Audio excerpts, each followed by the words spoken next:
Yo, what's up? Welcome to this video. If you're watching this, pero dili na mag in English dire.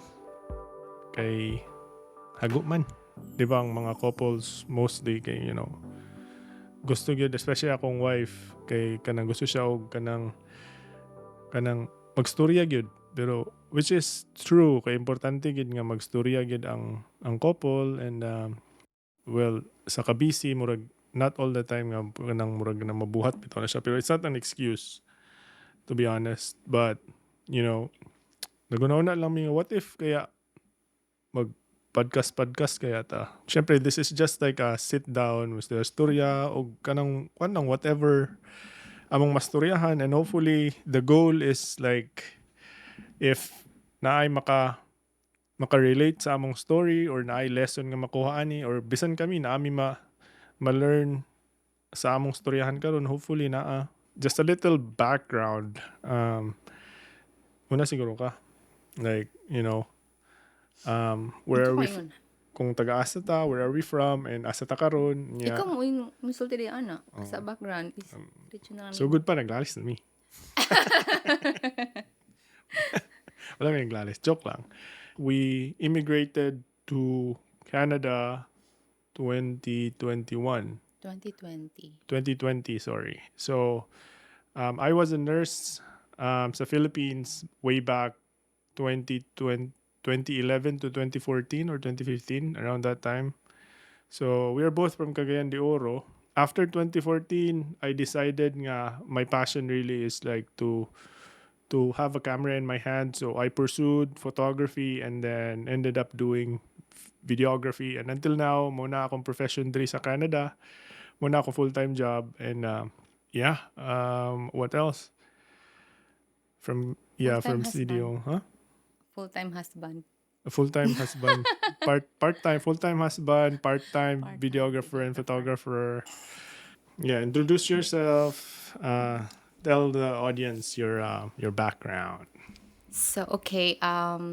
Yes, we're from the Philippines. Cagayan de Oro City, mga Bisayang dako. I've been practicing my profession for like 10 years as an anesthesiologist. So, coming here, not as a doctor, medyo ga-struggle ko. But happy ko at the same time kay I'm now a full-time wife. Kana siya murag big change sa ako ang life. Pero basta, mo na itong istoryahan. Dire, excited ko to share it with you. Yes, sir. Kung kinsa idea nga mag-immigrate.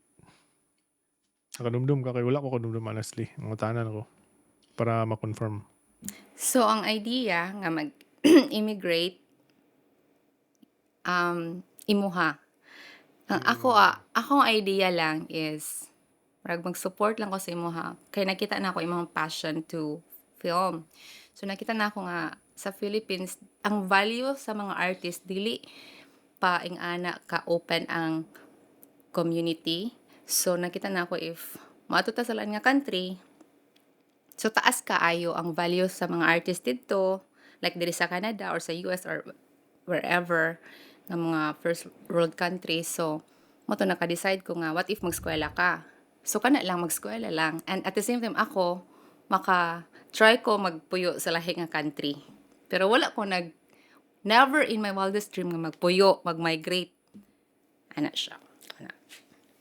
Initially ato naka-travel mig Japan o Singapore medyo na-open ko sa idea ba nga kanang nice pa din magpuyo og first world country no kay ayahay transportation like murag lahi ba ma-experience nimo ang comfort or ang ease sa isa ka first world country mura kag mainganyo kay it's not that the Philippines is like lisod but everything in the Philippines is somehow I would say manual, right? Because like dili siya most of the things is dili automated and dili efficient. That's the word. Dili efficient ang processes sa Philippines, which is kung makaato kag lain country, ma-appreciate mo ba nga ala dali ra lagi kayo to pero sa Philippines kay it takes like 5 more steps in order for you to achieve the same result. Yeah, so mo po to ang isa ka reason siguro. Pero going back like the moment nga nakatong nagkuan na kita nag-immigrate na kita or nag-decide na kita kay ako man ang nauna for 6 months. So I flew to Vancouver around December 31st, 2019. So that's like on the brink of 2020. So that was like exactly New Year's Eve. Um, so that kato lang nga moment murag for both of us murag everything murag everything hit us ba nga ala tinuod na gid ni. But for whoever's watching karon nga might help them. Unsa ang gadagan sa imong unahon na adto katong makain ka nga ala biyaan na gid nako akong profession as a doctor giskwilahan nimo for like 10 years. 10 years, di ba? Tama ba? Mm. Unya, istoryahan ni mag 10 years na nag-practice na ka for Years. 8 years. So that's 18 years of your life nga imong gihaguan. Pero here we are like thinking you, especially you thinking about like mohawa na gyud sa Pilipinas and like to leave, not live, but leave your profession. And who knows, dili certain nga makapractice ka sa imong profession diri sa Canada, which is like we found out nga it's difficult, but it's a topic for another session or another time about the process. Gabag and forth ko, but knowing nga na anak ka diri, marag, no turning back. So, marag, ako na lang yes Lord na lang gid ko. Gihatag man tanan, like, in a span of months lang, like 4 5 months, na okay man tanan papers. So, ako na lang gi-set akong self na, taman, giset na lang ako akong self na I'll give it a shot. Anyway, 1 year, 2 years naman pod. Wala magiplano na magpuyo dire for God. Naunsa man nga. Oh, wala day. Wala Abi man man ako. gud. Ang ako lang man to nga excited po ko ba nga, oy, Canada, bugnaw, ana, then, kay laagan magyud ko, then daghan kaayo og bukid, as in, Vancouver, nice kaayo. Kung ikaw adventurous, best place to stay gid siya for like a year or two. So, I wasn't thinking na magstay for good dire. So, mo to siya, na-excited ko at the same time nga, nakulbaan sa ako ang work dire. Wala ko kabaluan to nga gating kay ka nga 2 years na diri. Ay, wala di ay na, wala, Ano? wala. Abi man ako Momo na mag siya for nga dapat good. magstorya gid lagi. O ka ng Mo, mga deeper nawa. conversations kay lahi-lahi. Nawa. Prior ana ba, ngano Oh, naka-decide man ka nga dire? Like nganong Canada. Canada man mag-migrate kanang Yeah, why not other country? Like yeah, clear kayo to sa ako kasi siyempre before sa una bata pa magyapon ko. Pero sa una um di ba murag US gyud or something inana kay murag mo gyud na pa sa Philippines murag ko US is like the greenest pasture. So pero katong naka-decide na kay ang intention na to kay film maya murag mag-study og film, then nag-research ko aya pa po na ako na find out nga ang Canada day is like one of the hubs for shooting films, like Netflix films, I mean. So I was kind of excited and surprised that kay before I thought Canada was just like wag ko murag passing lang murag wala kay ko idea unsa Canada wa ko kabalo to a point nga murag na Canada ga exist din na siya nga country pero gamay ra siya nga country kay US lagi US or Europe or something and ana kay mura may mga madunggan pero katong nag-research na ko I found out nga Canada Vancouver especially is like they call it like the Hollywood of the North for the reason nga daghan kayo ga shoot yung mga films diri nga from Hollywood like mo ani sila diri para mag-shoot kay it has everything from different sceneries like you can go to the mountains and like a few hours then you'll be in the mountains then on the other side a few hours you'll be covered with snow and then we also have like beaches and like and like seawater and all those stuff. So murag kompleto tanan ba ang gapangitaon sa isa ka production. Dali ra bitaw. I don't need to go to the US and it's cheaper also sa Canada. So mo tong reason nga i-open ako sa imo nga uy kanang ang Canada is like a good option unya. So, yeah, I mentioned that excited ko in a way na I'll stay in a new place, like new culture. Klaro ka ilahang trail, and then mag-camping ka given tanan, naagi safe gid ka kay naay mga park ranger, and then Pero na may bear. Di nga pun okay naman safe. ang bear kay na may bear spray. Yes, I actually met Mama Bear and Baby Bear one of our hikes. So lahat pa na siya nga topic, sige. Another thing is excited ko kay for the first time 5 years na mi married, wala gid me chance nga 24/7 uban me for 5 years. So excited ko na nahadlok at the same time nga kaya ba nako maging domesticated housewife, 'di ba? So kana siya. More on excitement versus fear. Yeah. Maski COVID, go lang gid ko. May pastorya na to katong pag COVID, paglarga nimo nga murag struggle kayo dayto paglarga kay wala assurance nga makalarga kag dayon kay daghan kay restrictions and all those stuff. So murag grabe gid ang test of faith. Even mga friends nako na mga doctors like nag-question sila mag-unsa man ka close ang borders tanan-tanan like unsa man imong trabaho like maka-fly ba daay ka. Pero akong ticket June 17th gyud birthday sa akong ni Mark. So wala lang nagpass gyapon ko resignation end of May kay I decided na gyud ko nga kung makinaunsa mag end of the world at least uban mi sa kumbana. Mura gyud ako ang prayer ato nga uban lang gid mi sa kumbana Lord kay kung mag end of the world at least na lang gyud through thick and thin. So um pag abot sa June wala pa nag-open ang borders unya murag 5 days before sa akong flight gipangayuan ko og sa to job murag employer Job offer. job offer gikan sa akong employer which is wala Job na job just to make it clear, job kailangan na ipangayoan siya job offer diri nga before siya mo cross og border nga dapat murag nga mapakita niya nga nana siya employer diri. So murag inana. kwanto siya kanang grabe nga mga hilak o mga pag-ampo. But 2 days before sa akong flight, nag-open ang nani announcement nga mag-open and then nami friend because ato daghan na meet akong husband diri sa Vancouver na mga old and new friends. Kay nangita man siya, naging resourceful man siya, nangita siya mga friends para maghatag sa ako og job offer.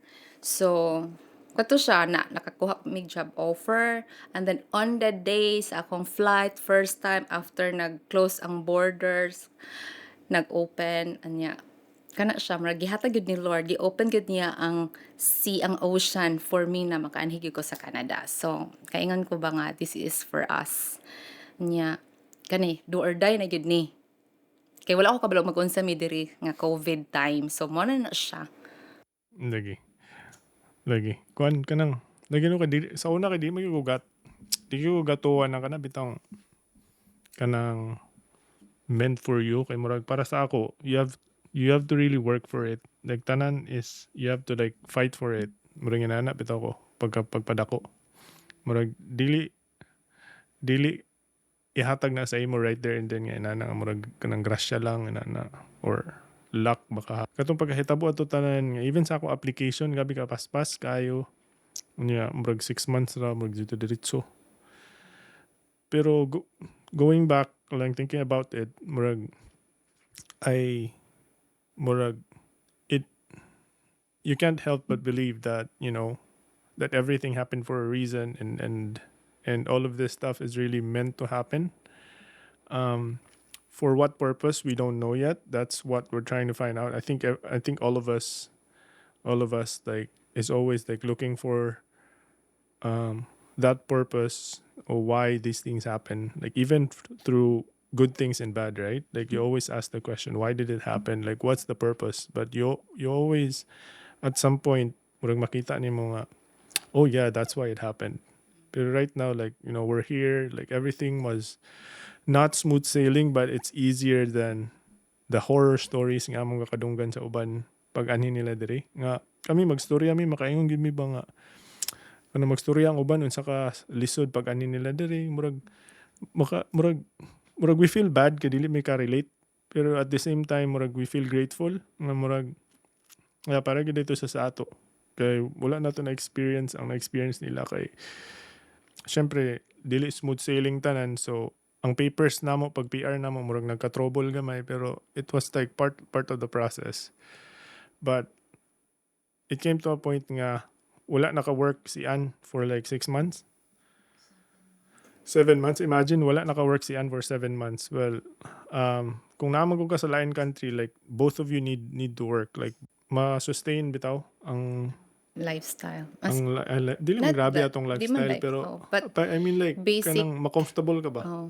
basic Kanang needs. dili bitaw kanang ayaw pag balud, dili Basic needs, like basic rent, mahal needs, ba kaya yeah. ang rent? Nga, Ang pero car, ay ang gas, car pa gyud, ang food. gas pa gyud, mahal kay ang Oo. gas adto. Anya, pero nakasurvive gyapon, murag Nakalaag gihapon. makalaag gyapon. Tingala bitaw mi adto murag akong asawa kay maampuon mo kay na siya. So murag usahay kay gasalig ra ko ba nga pila lang ko ampo. Pag ampo mo gyapon. Mao di ay. Dili ay ampo mo ko. Ah, Dili ako showy magampo. dapat magamputan duha. Mo bitaw. Kaduhog Lagit. na sila. pero pero pero kato murag like easy, dili easy, pero murag we just are grateful to realize nga dili day inana kagrabe ang among giagian compare sa uban nga murag hadlok kayo paminaon nga murag nakasalain country yun yung murag inana inyo agian murag wala kay mi niagian, which is thankful pud me, di ba? On the other hand, we are very blessed nga supported by my family, pero when it comes to finances, like we were alone. Like we have to like balance everything out and like work for everything. But yeah, kung nagununa mo nga basing na mi back up, wala mi back up. May Murag backup plan wala. wala gid gisunog na mo ang bridge yun na siya, no turning back, which is I think isa pa to nagmotivate sa ako personally. I don't know, I can't speak in behalf of my wife, pero isa to nakapush sa ako ba nga di ka pwede maluya kay you can't go back. And also you mentioned something about like my profession in the Philippines. I think that's a very interesting topic and very controversial as well. Being a person running your own studio sa Philippines, especially sa city namo, which is like Cagayan de Oro, you have to work your ass off.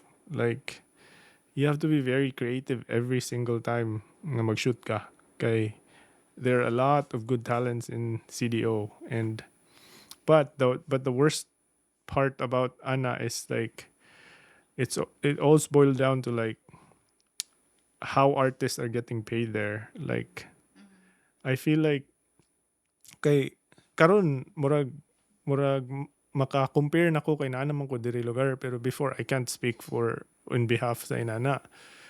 Pero karon nga nakaabot nako diri, ma-compare nako ba nga man, grabe kaayo ang difference sa rates when it comes to like the same amount of work, but maybe it's because like it's a first world country, but like even though like kung tanaw nako like ang amount sa ginabayad, especially i-compare lang ako sa ako, I can't speak for other studios kay if they're happy for what they're earning with the amount of the work that they do, then I'm happy for them, it's good for them. But for me, like for the amount of work that I do, it seems that I could be charging more. But you might be asking, anong dili ko mag-charge og more? It's because it's all about market competition, right? You don't want to be like pricing too much, or else you're not going to be able to compete. Like na may mga studio nga mag-charge og so much, but they've been around for like ages, and like they have established their name, and they have the networks that they have is different from mine. So my network is, I was trying to reach like the higher end, pero naapa ko sa mid tier ba. So the The monetary minute. return isn't enough. Like it can't even, if my wife wasn't working, like to be honest, it can't support us. Like, as a family man, you should always think about that. And like, mo to isa ka reason nga gipush nako ni, like, I don't know. It's just like heartbreaking for me to like see such good talents, but like getting paid Yeah, I agree. not that, I agree. like, not, they don't deserve the pay that they get, meaning they I I should be paid more. I think it all boils down lagi sa mindset. Dili kayo ma-value ang effort sa mga artist. May it be singers or kanang local singers, local artists. Dili kayo na to makita kung tsada kay ang paintings. Like, yeah, we can appreciate nga tsada, nice. Nice kay ang paintings. But kung tagaan na siya price, like mingan kag 150,000, I don't think mo palit ko ana kay ingana gid na katsada di ay, like i-question ba ang effort, ang dedication na gibutang nila ana, ilang heart na gibutang nila ana just to put that good painting. So para sa kuan makita na ko ang mga artists, ang mga videographers and photographers na sayang ang ilahang, kung if I have that much money, kung pila ilang ihatag nga amount para sa kwa mo na ilahang amount, but ang na-happen man gud dati kay murag 10,000, but people are expecting more from you. Murag nganong ingana man nga kung tan-awon grabe man ilang effort, it's more than 10,000 pero sila ga-expect sila og more, baraton pa gyud. So murag heartbreaking kay sa ako abangan naa sila ana, pero ang amount sa ilang gihatag nga effort compare sa ilahang reward, dili siya, not even worth it. Dili Ikaw kay gyud. I would say Dili gyud. makastorya gig ana kay ang imong husband is like involved directly sa industry. So murag makita nimo ang effort nga among put Yeah. in, and then the output that we put out, it's not like, it's not some like garbage Yes, kind of thing, true. right? It's like I would say, I'm not talking about myself, but like people's output sa CDO is like top tier. Like, it can compete globally, I would say. True. Like, makakita kong mga studios diri nga ang output is, man, it's not even dili man inana kanindot, pero makita nimo ang rates nila, like ang ilang gina-ask for, it's crazy. Like makaingig kag, man, if na lang ang mga Pilipino. Pero on the other side, siguro in fairness po siguro sa market, kay ang buying power is different because we're not a first world country, right? Kana, Isa pa siguro yes, na. it's also a So factor.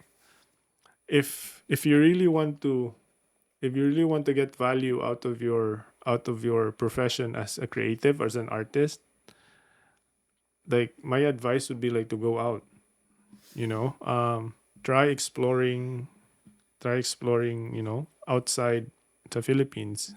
Okay, I don't know, like artists here are just like valued, and you get inspired to do more because um you can see you can see your value bitaw nganang na ma-feel nimo nga dili ko moingon nga respected, kay respect is always there, but like siguro the respect in the work that we do dili nila gina-take lightly ba.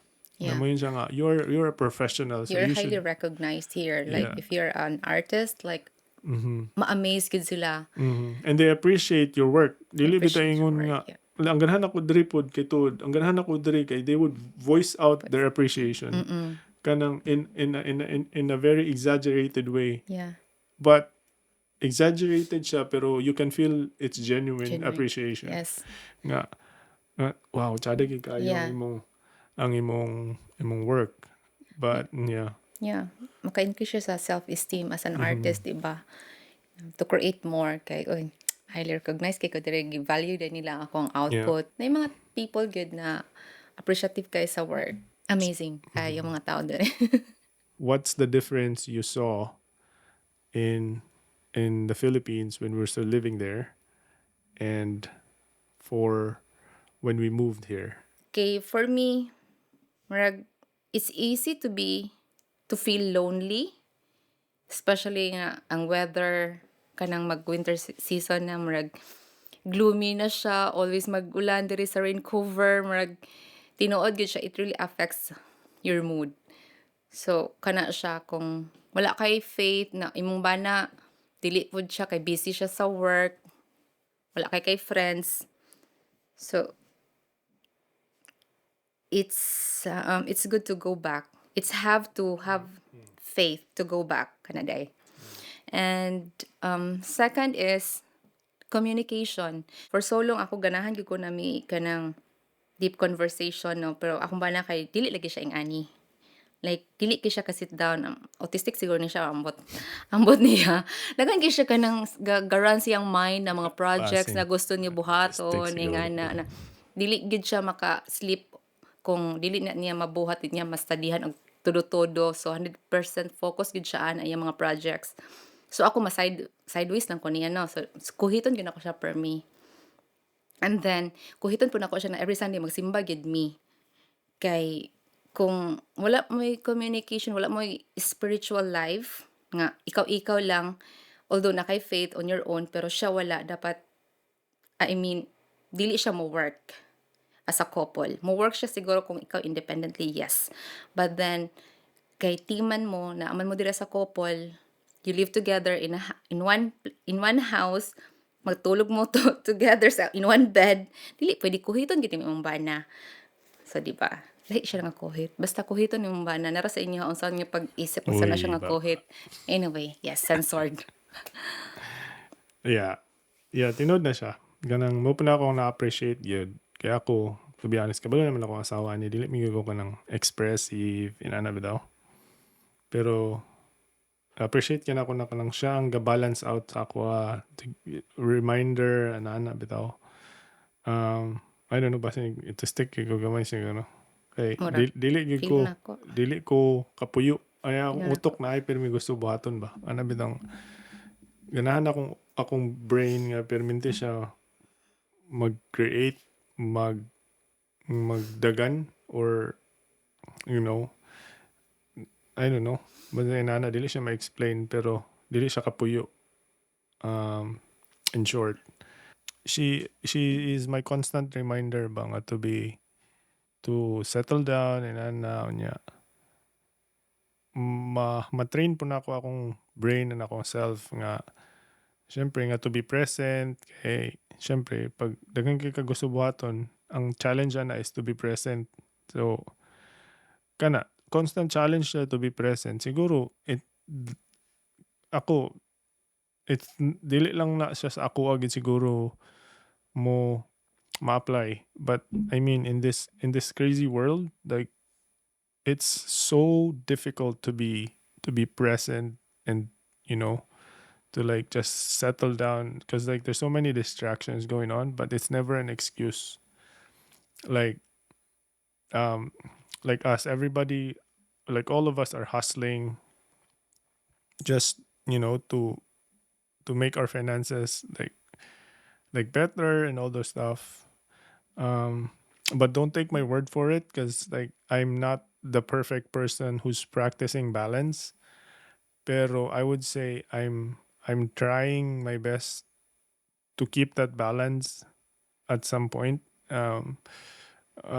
A way that I'm doing that is like constantly exploring opportunities to be able to like better our finances, even like unconventional ways of unconventional but legal ways, not illegal ways, unconventional ways of like earning money that will hopefully settle us down and that we don't need to like work that hard anymore.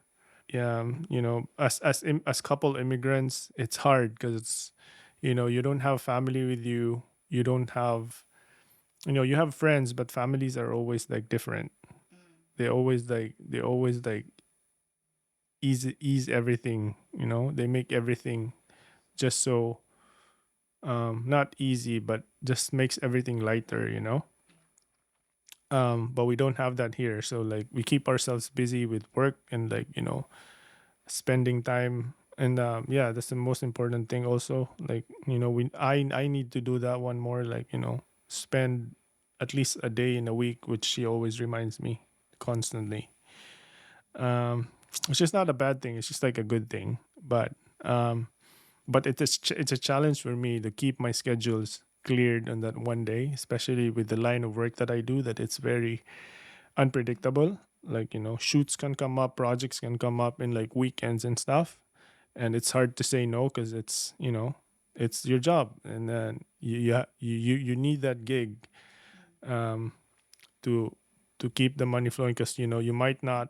It's not just about like, also for the gigs that I'm not. Why did you just say no if you're like, if you have a job that's good? But it's just not the monetary thing that you're missing out. It's the people that you're gonna meet on set that will possibly give you more opportunities. So that's the thing that I'm like FOMO about. But the connections that I'm gonna make on that project is priceless for me, because like I wouldn't know if he would recommend me to like another person that would give me like the biggest gig ever. Yeah. So that's a challenge for me, but I'm learning to say no. My wife is the one constantly keeping me in check about how our relationship is. When she's unhappy, like that's the time when I'm like, what's the reason I'm doing this for? Like, is this worth it or not? But like, I don't vocalize that one to her, because like us men, we're like, I feel the same way. So we dapat show gid ay tough. we have to Like, communicate our we feelings. have to like we have to like man up and like be the rock in the house, and then you don't show weakness. I don't Sleep agree. sleep is for the weak. I don't agree. But yeah, I know. Okay. but But yeah, I don't agree with his last yeah, statement. yeah. We don't agree on a lot. We don't agree on a lot of things, but we're still here, 8 years strong and still going. But yeah, that was I think that was a good session. We covered a lot. I don't know. Hopefully nga namoy na learn sa among mga gi-share. This is just our way of like, this is just something fun. This is not something serious.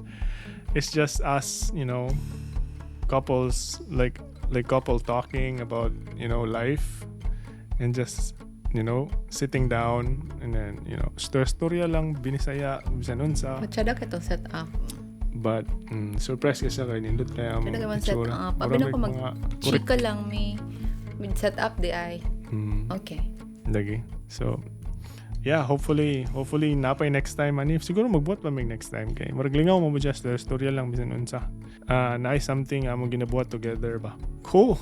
Okay. I think that's it for today. I hope namin learn, and we're gonna try to share more of our journey, and I hope that the message that we're trying to send people will help some people, and that's just our only goal. Just we do something fun, but at the same time, spread some love and some happiness. It's a crazy world out there, Crazy and world. we're just small people trying to like spread some love, and hopefully reach out to like some people to inspire them. That's our whole goal, to like inspire people to like be better and like do whatever that makes them happy, and based on our experiences, right? Like yeah, cool. And that's a wrap. Cheers.